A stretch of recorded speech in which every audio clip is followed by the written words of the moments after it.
Lights? Okay. Unang-una sa lahat, I just want to say thank you to each and every single one of you for coming here.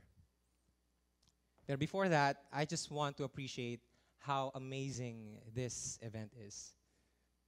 Sobrang dami ganda ng grounding natin na narinig natin from Jericho. Ganda ng lessons natin nakuha natin from Coach P. Ang ganda ng tawa at ng mga ngiti natin nakuha natin mula sa karisma ni Mike Balolong. And of course, Pearl Hung. The best. The best. And I'm so nervous right now. Dapat kasi nauna ako bago si Pearl eh. But no, this is actually a great event. And I'm so happy sa inyong lahat right now. Pero before anything else, let's take a deep breath in to take in all the lessons that we've learned from this event so far. Okay? Close your eyes. Inhale. Exhale. One more. Inhale. Exhale. Last one. Go deep. Inhale. Exhale. Now open your eyes. Open your eyes. And kagaya ni Pearl, hawakan niyo naman yung puso niyo. And in these heart healing sessions, I want all of us to thank our hearts for beating. We've thanked a lot of things in this world, pero kailan natin huling pinasalamatan yung puso natin? Thank our heart. Thank you for making me alive. Thank you for supplying blood and oxygen sa katawan ko so I can be here right now. Thank you, thank you, thank you. And I want to thank each and every one of you for being here right now. This is an amazing event. And let me just pull up my screen. For today's topic, I am going to, unang-una sa lahat, bago pala ako magsimula, daming mic na first time ko magsalita. And naninibago ako, sobrang daming mic. So, pakisamahan niyo ako. But I want to talk about why holding on does more damage than letting go. By the way, sino nakikinig ng podcast ko? There's a lot of people listening to the podcast. So it's like a live podcast session. Nakita niyo na yung mukha ko. Nakakatawa ba?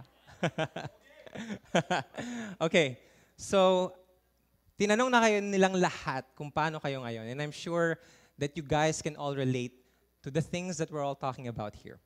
But I want to ask you once again, sino dito nakaranas ng heartbreak? Ang dami. Okay. So I think we can all agree that we have something in common. We all go through something that hurts us in the process. We all go through something, an event, a person, a situation that tears us completely, that breaks us down, that breaks our hearts. And if we can understand that, meron tayong isang mapupulot na lesson.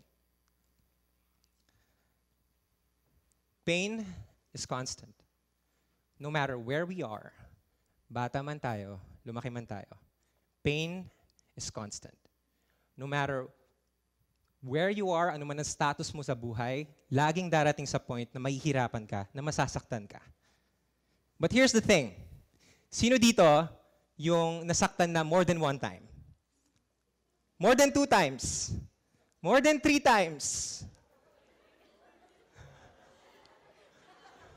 More than 4 times. Okay. Sa mga nagtaas ng kamay, pakicheck nga yung puso nyo kung gumagana pa. Okay pa naman? Kaya pa? Okay. So if you understand that pain is constant, I think there's a bigger question to ask. Why is it that there are some heartbreaks that hurt more than the others? Balikan niyo yung mga times na nasaktan kayo sa buhay niyo. Hindi naman sila pare-parehas ng sakit. Merong mga times na mas masakit yung iba. Mas masakit yung ibang heartbreak, mas mahirap makalimutan, mas mahirap mag-move on, mas mahirap mag-heal. Bakit?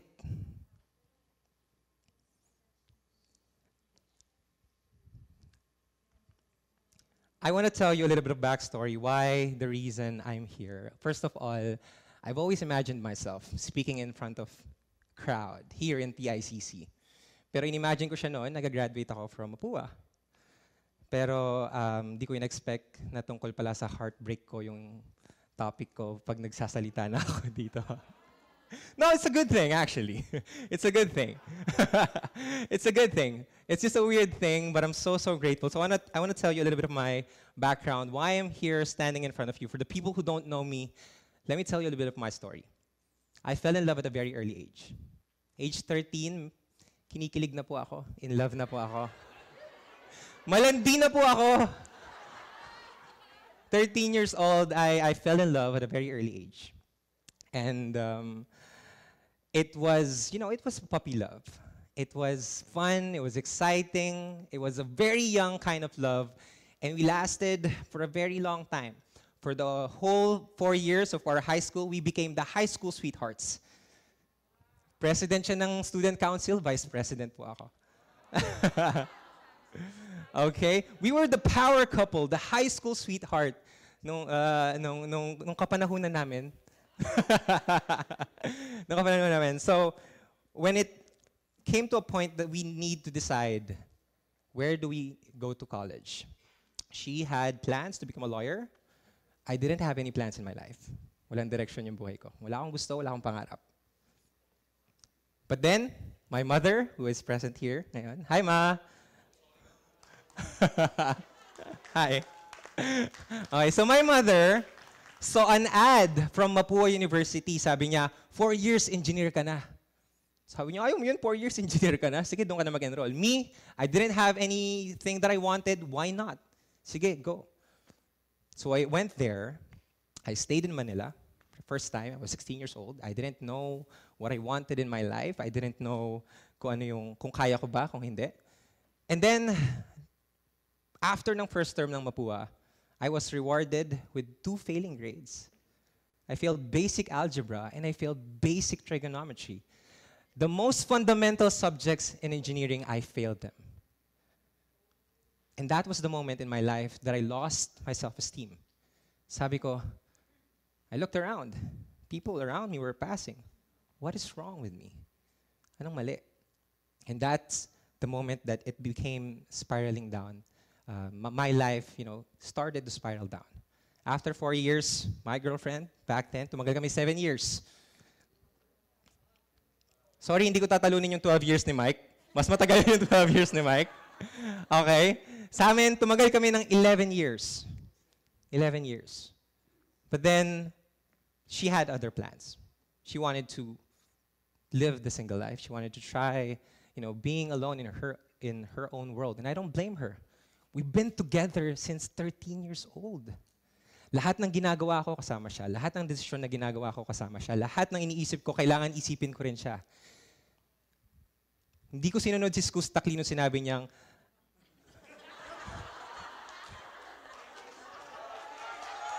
para. Okay. Ang init ng pangalan pala na magdahan-dahan ako sa mga sinasabi ko. Sorry. Pero hindi ko sinunod si Taclino, sinabi niya ng, wag gawing mundo yung tao lang. Hindi, ginawa ko mundo yung tao lang. But when we separated, I lost a bit of myself. I lost who I was. Sino ako? 11 years of my life, kasama ko siya, sino ako?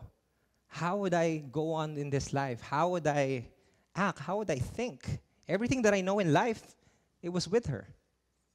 Wala na. I lost my identity.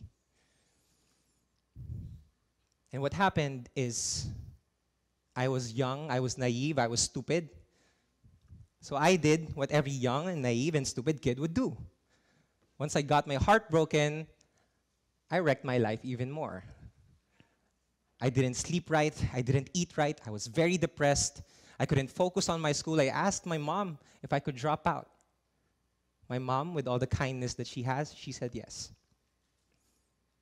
But I didn't use that time to heal. In fact, I wrecked my life even more. I drank a lot.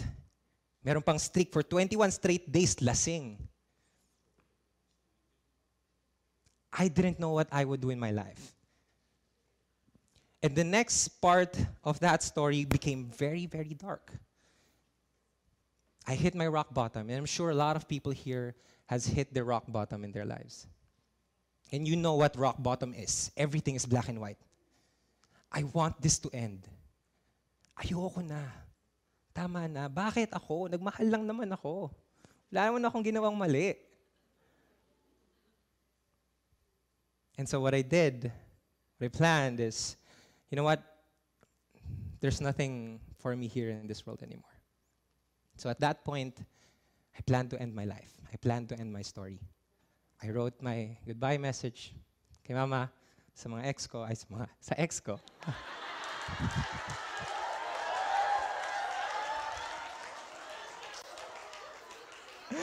Sorry. Nadudulas. My bad. I wrote goodbye letters to my friends, to my mother, to my ex. And then I was really inspired by the movie 13 Reasons Why. So please be careful when you're watching sad movies. Sabi nga ni Pearl, huwag na kayo manood na malungkot. Malulungkot lang kayo lalo. And that's what I did. So I planned it out. I was going to do it in another town. Nag-withdraw ako, kumuha ako ng natitirang 300 pesos. I went there sa bus station. Tapos, pagdating doon, wala nang bus. So sabi ko, okay, fine. Papaumaga ko. And then, ang ginawa ko is pinaumaga ko siya. But there was something different. At that point, I was still sure that I was going to do it. But when I woke up the next day, I said to myself, let us give this a try. Just one last time. If I'm going to die today, then might as well give this life another chance. One more try. Isang araw pa. And when I did that, everything was different. There was colors. Everything was, sobrang daming tao. Daming ngiti. Ang daming okay sa paligid mo. And I was so dumbfounded because the night before, it was black and white, but the next day was colorful. So I said, okay, let's see. Baka, I want to see what they wanted to say. So I opened up my phone, and then there were tons of messages coming in. And wala pang 1 minute, my mother was calling. And ang sabi niya lang, I could hear from the creaks of her voice na she hadn't slept all night. She was so broken. And I heard her, she said, Nak, uwi ka na. And when I heard that, I broke down. I was on the bus, and I broke down. Iyak ako ng iyak. And I was like, what am I doing? What am I doing? I snapped out of it. And then I broke down and said, Ma, I'm coming home. I'm so sorry. I'm coming home.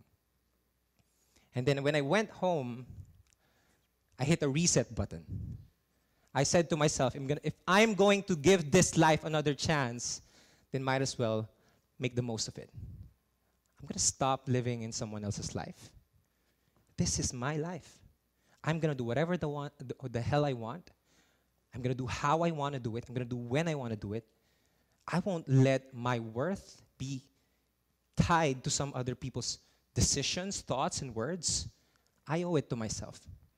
So I hit the reset button.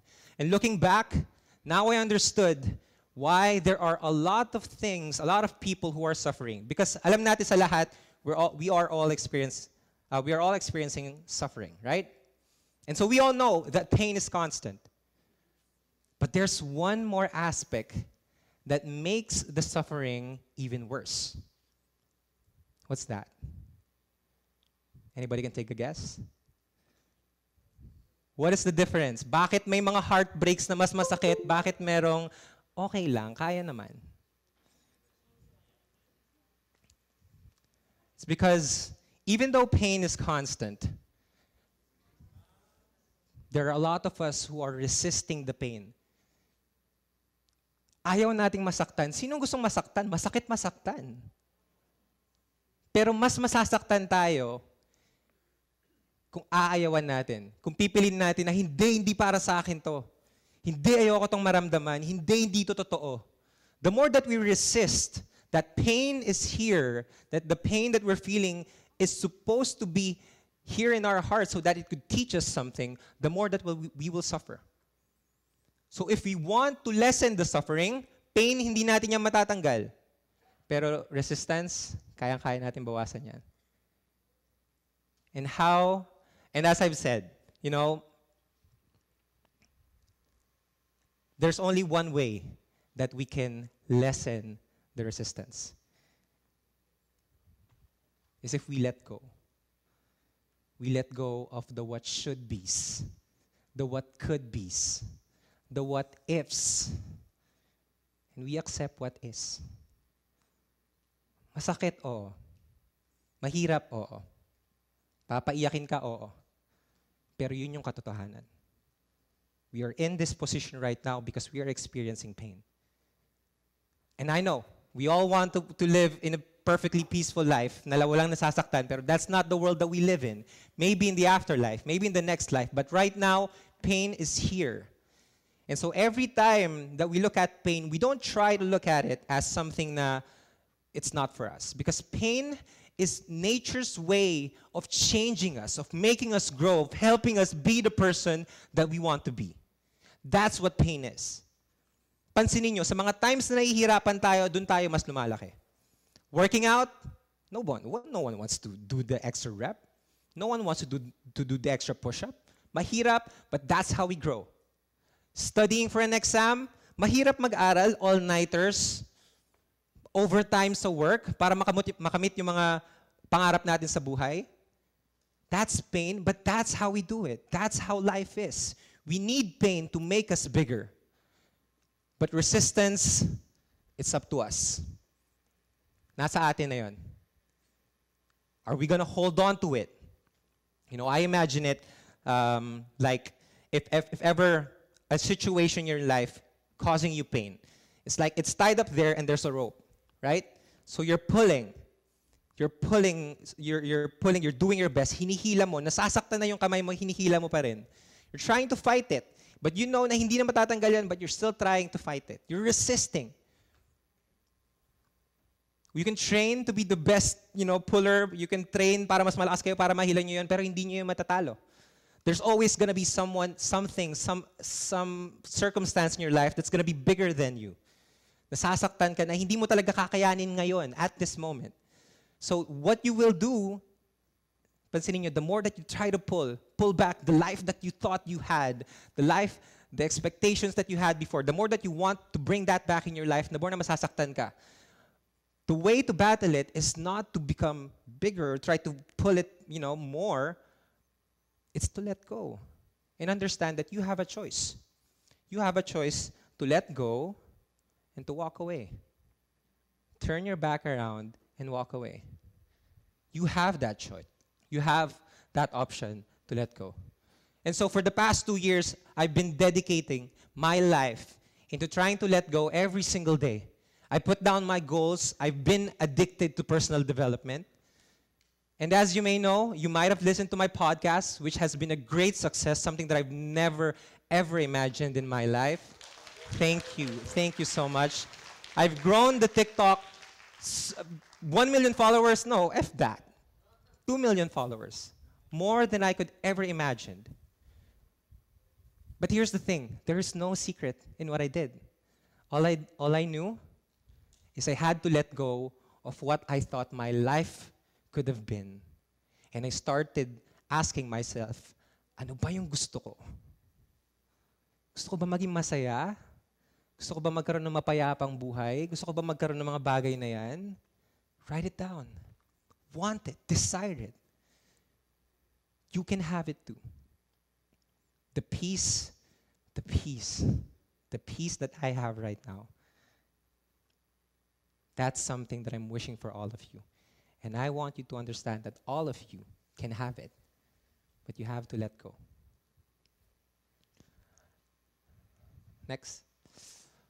Now, there are 3 principles in letting go. First of all, letting go is challenging. Alam natin na mahirap to. Hindi porket nagawa ng isang tao, dali na pala, sige, let go na lang, hayaan mo na lang. No, letting go is challenging. But letting go is supposed to be challenging. Because if it was easy, you wouldn't want it. You want to learn how to let go because that's how you know that you can step up to the next level. So expect that letting go every single day is a challenge that is being brought to your day, araw-araw, until you become stronger, until you become better, until you've learned to heal. Letting go is challenging. Always remember this: hard choices, easy life. Easy choices, hard life.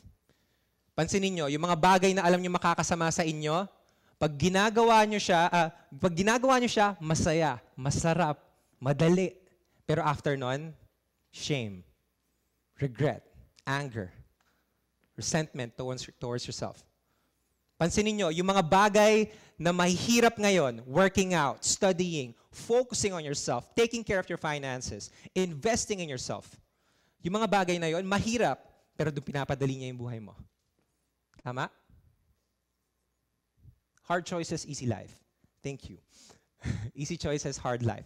Next is letting go is painful. Pero as we said, pain is okay. Pain helps us grow. Pain teaches us a lot of things. And letting go is very painful. And I want you to allow yourself to grieve. For a lot of people here, may mga nagsasabi na ready na silang mag-let go. But if this is the first time that you're telling that to yourself, I want you to understand that it's not an easy process. It's going to be very painful, but it's going to be worth it. And so please, if you're trying to let go of anything, hindi man tao, pangarap, minsan pangarap kailangan nating i-let go. Tama? Minsan mga plano natin kailangan nating i-let go. Tama? Pandemic, walang nanghiling nito. No one wanted this. But again, it happened. It's real. It's here. And it is very, very painful. And the reason why a lot of us are still hurting dahil dito sa pandemic because we didn't allow ourselves to grieve. And that's what happened when something is taken away from you. Pag natanggalan ka ng isang bagay sa'yo, whether pangarap yan, plano, tao sa buhay mo, kailangan mag-grieve ka. Allow yourself to grieve because in the process of growing, there's grieving. Grieving for your old self because you're killing your old self and you're letting your new self come into life. Allow yourself to grieve. And the last principle of letting go is letting go takes time. Hindi po siya yung ngayon nag-attend na ng heart healing sessions. Although the tools and the tips and the strategies that we're sharing with you guys, it's very valuable, but the real battle begins outside. When you're out there, when you're all alone inside here, that's when it becomes very difficult. That's when it becomes very painful, very challenging. So understand that letting go takes time. Understand that sometimes the heart needs more time understanding what the mind already knows. Alam mo na, nandito ka sa heart healing session, sa pakinggan mo lahat ng speaker. You know, this is how to move on, this is how to grow, this is how to heal, this is how to empower yourself. But sometimes, the heart needs more time understanding what the mind already knows. So when you catch yourself hating yourself, alam mo naman bakit hindi ka pa mag-heal? Alam mo naman bakit hindi ka pa mag-move on? Alam mo naman bakit hindi mo pa ginagawa? That's not going to help you. You need to be your number one supporter. You need to be your number one cheerleader. You need to be there for yourself. So understand that your heart, it needs kindness. Hindi niya na kailangan na pagalitan mo siya. Kailangan niya ng kaibigan. Kailangan niya ng taong susuporta sa kanya. So the more that you hate yourself, that you're not getting how to do this healing thing that we're all doing. healing stuff that we're all doing. The more na pinapagalitan mo yung sarili mo, the more na mahihirapan ka. Be kind. Okay, so I'm gonna share with you how to let go. There are 5 steps on how I did it, and I hope that it can help you with your life. Please, guys, if anything, a quote, a thought, an idea inspired you, please take down notes. Huwag siya yung naalala mo lang dito. Lagay nyo sa notes nyo, take a photo of it, take it down, write it down. So that maaalala nyo siya, at this moment, I learned this stuff. Pag binalikan nyo yung notes nyo, now you know. Can be a great reminder for you. So these are the steps on how to let go. First one, we need to acknowledge. Of course, kailangan muna nating tanggapin na nahihirapan tayo. Of course, kailangan muna nating i-pinpoint na kailangan na nating i-let go to. If we can't name it, we can't change it. Name what you need to let go. Pangalanan nyo, ano ba yon? Ano ba yung kailangan yung i-let go? I-acknowledge nyo na mahirap to, pero kailangan na, and gagawin ko na to. I accept. Please understand that it's okay not to be okay. We've heard this a lot of times, right? We heard this a lot of times. But what does it really mean? It means that if we're grieving, that if we're experiencing pain, we need to be okay with it. We need to give ourselves time to grieve. Because that's the only way we acknowledge it. The more that we don't try, ang ginagawa kasi ng iba ganito. There are 3 ways to deal with pain. First is we numb ourselves. That's why a lot of people cope with drugs, with alcohol, with nambababae, nanlalalaki. That's how they're coping with. It numbs themselves. The act of whatever they're doing, it numbs themselves. Wala silang nararamdaman. The other way to deal with pain is they avoid it. They either numb themselves or they avoid it. And when they avoid it, nilulunod nila yung sarili nila sa trabaho. Natutulog sila 12 hours sa isang araw para lang hindi makita kung ano yung nararamdaman nila. That's not acknowledging. So the more that we do that, pagtingin natin, the pain is still there. Diyan pa rin siya. Nahabol pa rin tayo. Nasa likod pa rin natin. So take the time to acknowledge it. Don't try to numb yourself. Don't try to avoid it. Feel it. Which leads me to my... and also, when we acknowledge it, we allow ourselves to become vulnerable. And guys, I know that we live in a culture na sinasabi, pag malakas ka, keep your chin up. Kaya mo yan. Huwag kang mayak dyan. Laban. Lalo na sa mga lalaki dito. That's how we were taught. Right? That's how society programmed us. Kaya mo na yan. Right? So, pakibalik nga saglit. Vulnerability is not only part of the process of healing, it's one of the truest demonstration of strength. Because the truth is, it takes so much courage to accept na hindi ako okay. But once you're able to say that in front of the mirror and express that to your friends, to your family, to yourself, then that's the way that you acknowledge it. Next. The next is express. Always remember, pain demands to be felt. Pakiulit nga, pain demands to be felt. Pain demands to be felt. When we don't allow ourselves to express the feeling that we have, the feeling of pain, ang nangyayari, para pong hinihipan lang natin yung lobo, tapos, ayan, okay na yan. That's how we express our pain. Tapos, nandiyan na naman yung sakit, hipan na naman. Hindi natin namamalayan, lumalaki yung pressure, hanggang sa isang araw, it's gonna blow up in our face. And that's why you have your breakdowns. That's why you have your burnouts. That's why nalulunod na lang kayo, na magugulat na lang kayo at your point, nagka-crisis kayo. Kasi inipon nyo lahat eh. You bottled it all up. So understand that pain demands to be felt. Here's a task that I'm assigning all of you guys to do. And 10 minutes na lang daw, so medyo bibilisan ko na. Here's a task that I want you to do. Any kind of emotion, it needs to be tangible with a physical act. So how do we do that? So for example, if we want to let go, then we need to have a symbolic act of letting go. If meron pa dito na nag-move on from their ex, pag-compile nyo lahat ng gamit niya, ilagay nyo sa isang box, put it somewhere na hindi nyo na makikita.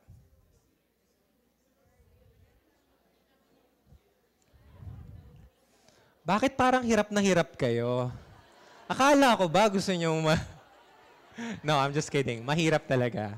Mahirap talaga. So lahat ng gamit, because here's the thing.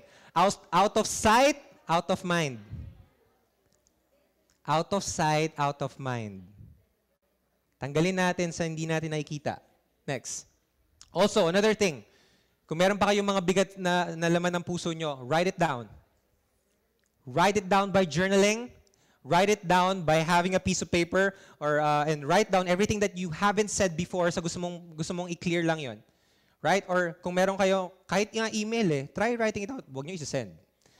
Pero, draft it up, write it down, say, fuck you, all of those things, lahat ng emotions mo, lagay mo doon. Pero huwag mo sisend. Pero express it. Ilabas mo na. Because when you write it down, now it's out of your system. It's not here anymore. It's there. You can see it. This is my hate. This is the negative emotion that I'm feeling. It's not here anymore. It's there. It's not you anymore.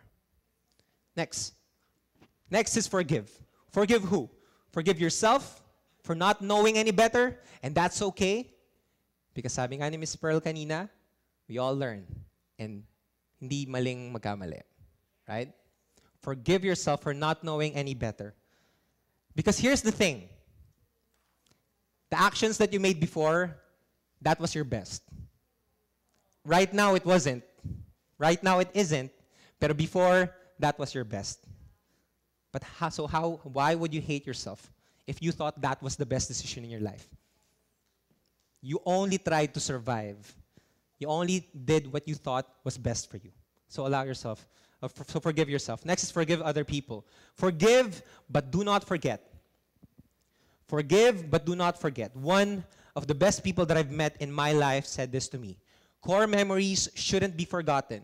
It's the basis of your values. Your experiences make you who you are. Yung iba sa atin, ang dami ko nakukuha ng tanong, Alec, paano ba makalimot? Bakit? Bakit mo gustong kalimutan yon? Nasaktan ako Oo nga, minahal mo, oo. Bakit mo gustong kalimutan yon? Para makalimutan yung sakit? Here's the thing. When you mask your heart, trying not to let it feel the pain, you're also masking your heart to experience the joy that love has to offer. Pag ayaw mong masaktan, wala ka ring chance makaranas ng kasiyahan. That's the risk of falling in love. Next. Next is accept. Understand that this is meant to be. And here's the thing.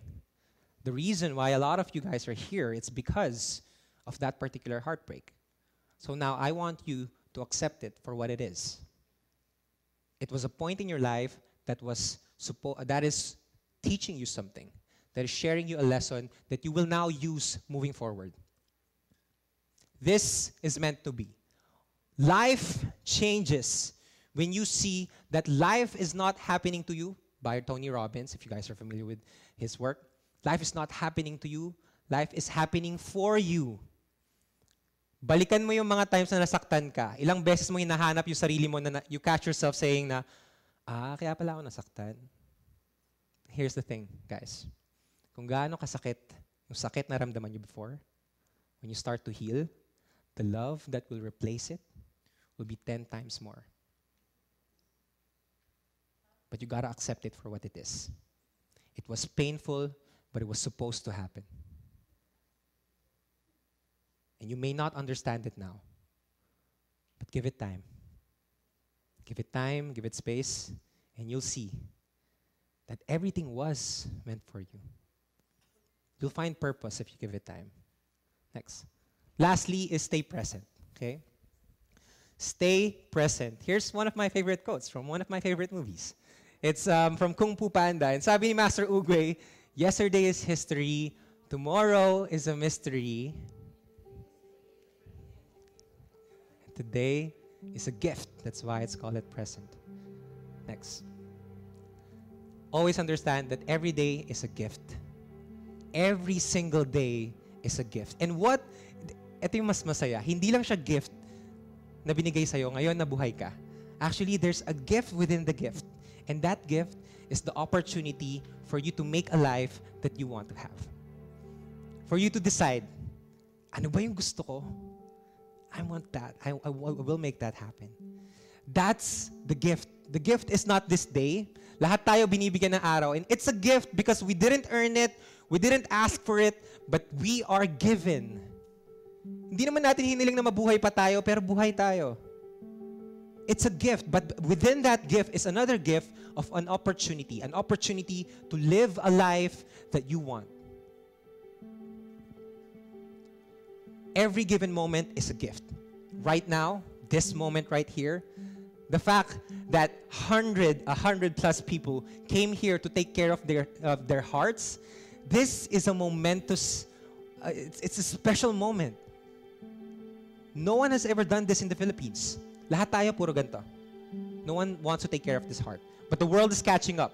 People in the States, in the Europe, they all know how important it is to take care of your heart. So please take this moment as a gift and pass it to everyone else that you know, and let them be reminded that you need to take care of your heart. Because we all need to take care of 4 things: our bodies, our mind, our hearts, and our souls. Lose one of them, it's going to be empty for you. You can still be successful if you don't take care of your heart. I've seen it. But it's going to be a hollow pursuit. So please, take this moment. Appreciate this moment. Look at the people around you. This is a special moment. And bring this moment to the rest of your life. I may not be I can't promise you that I will, okay na kayo. But I can promise you that if you try to believe in all the things that we're sharing here, take what you can and apply it in your own life, you'll start to heal. And when you start to heal, that's when the blessings come in.